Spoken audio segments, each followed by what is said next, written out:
In these days, therefore, as Dr. Toynbee has so well pointed out, there is an inevitable division among persons and groups. The larger majority will drift with the prevailing pressures of the time, fighting somewhat but feebly against any strong current that would sweep them along.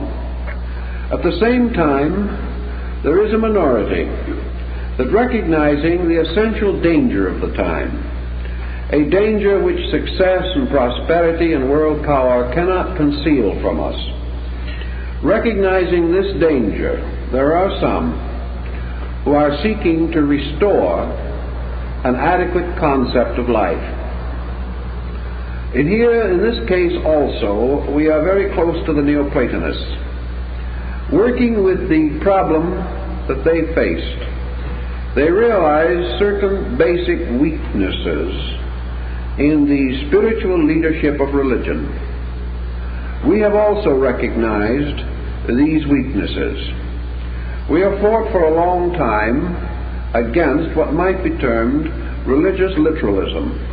That is, the acceptance of religious tradition, historical or mythological, as the foundation of spiritual security. The Greeks and the Neoplatonists, looking back upon the great concepts of Greco-Roman religion, found also that their security as individuals was threatened by an inadequate interpretation of spiritual doctrine. So today we are attempting, more or less progressively, to separate religion from the superstitions that have developed around it. But we do not wish to follow the attitude of the materialistic humanist who feels it is perfectly justifiable to burn down the church to get rid of the rat in the basement.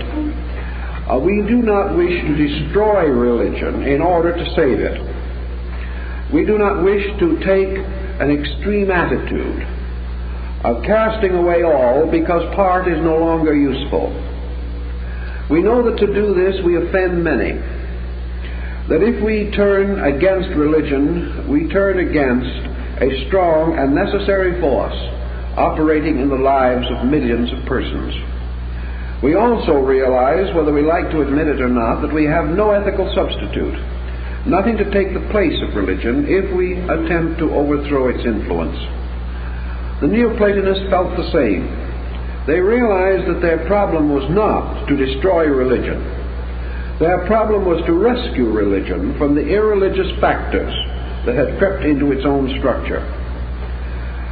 The first point that they attacked, and to a large degree we are focusing attention upon the same basic problem, is what might be termed dogmatic interpretation.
The theory of their production by early crudity tends to the disparagement of the value and validity of their message. The other view here advanced preserves their venerated authority, while it brings their authorship from alleged cosmic divinity back to men of earth.